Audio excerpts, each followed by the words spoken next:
যিটো সিদ্ধান্ত লৈছে সেই সিদ্ধান্তখিনি আচলতে অসম চৰকাৰৰ ফালৰ পৰা যিটো ত্ৰিপাক্ষিক যিটো আমাৰ বৈঠক হৈছিলে সেই বৈঠকৰ যিটো সিদ্ধান্ত সেই গোটেইটো সিদ্ধান্তৰ ওপৰত ভিত্তি কৰি পেলাইহে আজি আলোচনাখিনি হৈছে। আচলতে অসম চৰকাৰৰ লগত যিয়ে আমি আলোচনা নকৰোঁ কিয় ইমপ্লিমেণ্টিং এজেঞ্চি অৰ্থাৎ যিমান কাৰ্যকৰী কৰিব সেইটো আমাৰ পৰিষদৰ সদস্য বা পৰিষদে গোটেইখিনি কাৰ্যকৰী কৰা হ'ব। ত' সেইখিনি ক্ষেত্ৰত যিখিনি সিদ্ধান্ত লৈছে এটা সেই PGR বিষয়টো লৈ পেলাই ইয়াত যিসকল অবৈধভাৱে বেদখলকাৰী আছে য'ত ধৰি লওক PGR আছে VGR আছে চৰকাৰী ভূমি স্কুলৰ মাটি আছে ছেৰিকালচাৰ আছে ইৰিগেশ্যন আছে সেই যিমানখিনি চৰকাৰী ভূমি আছে অতি শীঘ্ৰে কাইলৈৰ পৰা ইভিকশ্যন নটিছখিনি দিয়া হ'ব। 15 দিনৰ ভিতৰত বা 15 দিনৰ পিছত গোটেইখিনি উচ্ছেদৰ কামখিনি আৰম্ভ কৰা হ'ব। আৰু দ্বিতীয়তে PGRৰ এলেকাত য'ত বেহা বেপাৰ কৰিছে সেইটো গোটেই ট্ৰেডিং লাইচেঞ্চখিনি কেঞ্চেল কৰি দিয়া হ'ব আৰু কাইলৈৰ পৰা গোটেই ট্ৰেডিং লাইচেঞ্চটো কেঞ্চেল কৰি মিলি পেলাই গোটেই বিজনেছ ষ্টাব্লিছমেণ্টটো গোটেইখিনি চিল কৰা হ'ব। তৃতীয়তে তাত যিবোৰ তাত অফিচ আছে যিবোৰ তাত ডিপাৰ্টমেণ্টেল অফিচবোৰ আছে তাত বেংক আছে তাত পুলিচ ষ্টেচন আছে তাত স্কুল আছে ইৰিগেশ্যন অফিচ আছে APDCL অফিচ আছে সেই যিমানখিনি তাত অফিচবোৰ আছে সেই গোটেই অফিচবোৰ সেইটো অন্য ঠাইত চিফ্ট কৰা হ'ব। অৰ্থাৎ এইখিনি অফিচ খেৰণিত ছইল কনজাৰ্ভেশ্যন যিটো মাটি খালী আছে তাতে গোটেইখিনি লৈ যোৱা হ'ব। জেংখা জিৰিগেণ্ডিং ৰোডত যিটো ছইল কনজাৰ্ভেশ্যন আছে তাতে গোটেইখিনি লৈ যোৱা হ'ব আৰু ৰিলোকেট কৰি দিয়া হ'ব। আৰু ইয়াৰ পাছত তাত PGR এলেকাত তাত যিসকল লোকে তাত অবৈধভাৱে বসবাস কৰিছে আচলতে তাত গোটেইখিনি সেই মাটিবোৰ যিবোৰ খালী মাটি আছে সেই খালী মাটি আচলতে তাত কোনো ধৰণৰ খেতি কৰিব দিয়া নহ'ব। তাত ধান কুঁহিয়াৰ বা কোনো ধৰণৰ খেতি কৰিব দিয়া নহ'ব। তাত গোটেইখিনি ডিমাৰ্কেশ্যন গোটেইখিনি বাউণ্ডেৰী ফেঞ্চিং কৰি মিলি পেলাই তাত অতি শীঘ্ৰে তাত গছ ৰোৱা বা এফৰেষ্টেশ্যনৰ কামখিনি তাত আৰম্ভ কৰা হ'ব। সেইটো কাইলৈৰ পৰা গোটেইখিনি টেণ্ডাৰ প্ৰচেছ বা গোটেইখিনি কাম কাজখিনি কাইলৈৰ পৰা গোটেইখিনি আৰম্ভ কৰি দিয়া হ'ব।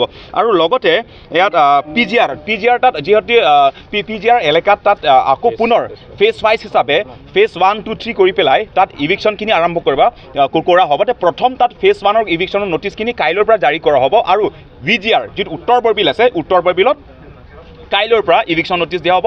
অৰ্থাৎ 15 দিনৰ পিছত ইভিকশ্যনৰ কামখিনি আৰম্ভ কৰা হ'ব। আৰু লগতে বলংকমজি অৰ্থাৎ বুকলিয়াত তাত ইৰিগেশ্যনৰ মাটি আছে তাত 1000তকৈ অধিক তাত ঘৰ আছে পৰিয়াল আছে সেই উচ্ছেদৰ যিটো জাননীটো অলৰেডি দিয়া হৈছে কিন্তু যিটো উচ্ছেদৰ কামখিনি আৰম্ভ হোৱা নাই সেইটো অতি শীঘ্ৰে কালি পৰহিৰ পৰা সেইটো জানুৱাৰীৰ ফাৰ্ষ্ট উইকত বা ছেকেণ্ড উইকৰ ভিতৰত গোটেইখিনি উচ্ছেদৰ কামখিনি তাত আৰম্ভ কৰি দিয়া হ'ব।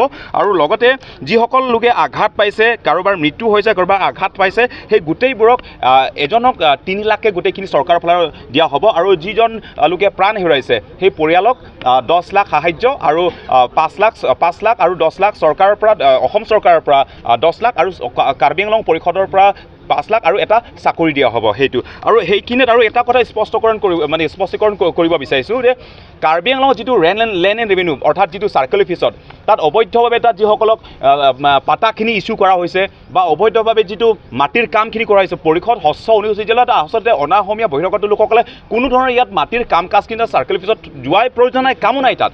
যদিহে কোনো এটা ব্যক্তিয়ে কোনো এজন মণ্ডল SK এৰো যদি কোনো ধৰণৰ অবৈধভাৱে যদি পাটা ইছ্যু কৰে বা মাটিৰ কাম যদি কিবা অবৈধভাৱে তেওঁলোকে কৰিব বিচাৰে জনাৰ লগে লগে কমপ্লেইন পোৱাৰ লগে লগে ছাছপেনশ্যন হৈ একেবাৰে তাত চাকৰিৰ পৰা তাত বহিষ্কাৰ কৰা হ'ব গোটেইখিনি টাৰ্মিনেট বা ডিছমিছ কৰা হ'ব সেই গোটেইখিনি সিদ্ধান্তখিনি লৈছোঁ। আৰু বাকী যিটো PGR বিষয় আৰু হয় আৰু তাৰ পাছত আজি যিটো আমি আলোচনা কৰিছোঁ কাউন্সিলৰ লগত বৈঠক আৰু পুনৰ জানুৱাৰী 20 তাৰিখত কৰা হ'ব। আৰু অসম চৰকাৰৰ লগত আৰু পুনৰ ত্ৰিপাক্ষিক যিটো বৈঠক সেইটো 17 জানুৱাৰীত বহাৰ লগে লগে তাৰপাছত আকৌ 20 জানুৱাৰীত আকৌ পুনৰ বহা হ'ব। কাৰণ যিটো আমি সিদ্ধান্ত লোৱা হৈছে বা যিটো বৈঠক যোৱা দুদিনৰ আগত যিটো আমি বহিছিলোঁ সেইটোত মানে কিছুমান কথা আছে সেইটো তাত আমি সমাপ্ত কৰিব নোৱাৰোঁ সেইটো আমি সমাধানখিনি বিচাৰি পোৱা নাছিলোঁ। সেই গোটেইটো বিষয়টো লৈ পেলাই আমি এটাইকে গোটেই স্পষ্ট কৰি পেলাই আমি অহা জানুৱাৰী 17 তাৰিখত তাত আমি আলোচনা কৰি মেলি পেলাই তাৰ পাছত আমি গোটেইখিনি জানুৱাৰী 20 তাৰিখত পৰিষদৰ সদস্যৰ লগত পুনৰ আকৌ আলোচনা হ'ব। তাৰ পাছতে আমি গোটেই ৰাজ্যৰ লগত আমি আলোচনা কৰিব গৈ আছোঁ যে যিটো চৰকাৰী সিদ্ধান্তখিনি ল'ব গৈ আছে বা লৈ আছে পৰিষদে হওক বা অসম চৰকাৰে হওক সেই গোটেইখিনি সিদ্ধান্ত সেইটো আমি এতিয়াও নকম যে আমি সন্তুষ্ট হৈছোঁ বা হোৱা নাই।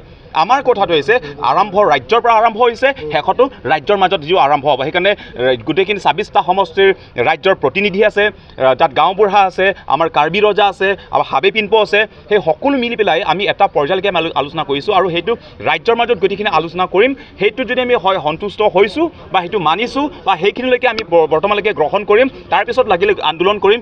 এই বস্তুটো আমি যেতিয়া মিটিংখিনি আমি মাতা হ'ব গোটেই ২৬টা সমষ্টিৰ পৰা আমি যিমানখিনি যিটো আমি পাব্লিক মিটিংখিনি আমি কল কৰা হ'ব সেই সময়ত গোটেইখিনি সেইটো সিদ্ধান্তখিনি লোৱা হ'ব সেই বৰ্তমানখিনি যিখিনি আলোচনা কৰিছোঁ সেইখিনি তাৰপাছত আমি যিটো PGR কথাটো সেইটো যিটো কিছুমান অকণমান লাগিবলগীয়া আছে নিজাবগীয়াকৈ আমি গোটেইটো আমি সুপ্ৰিম কোৰ্ট বা আমি এইখিনিলৈকে যিটো কৰিবলগীয়া আছে সেইটো কৰিব গৈছোঁ কিন্তু সেইটো এটা কথা যে কাৰ্বি আংলঙত যিমানখিনি অবৈধ বেদখলকাৰী আছে যিমানখিনি অসমত কাৰ্বি আংলঙত অবৈধ বেদখলকাৰী আছে চৰকাৰী ভূমি যিমান আছে সেই গোটেইটো এটা আমি গোটেইখিনি চিনাক্তকৰণ কৰি পেলাই গোটেইখিনি বিচাৰি পেলাই আমি পৰিষদক আমি দি আছোঁ আৰু দিয়াৰ লগে লগে তেওঁলোকে অতি শীঘ্ৰে গোটেই উচ্ছেদৰ কামখিনি তেওঁলোকে আৰম্ভ কৰি দিয়া হ'ব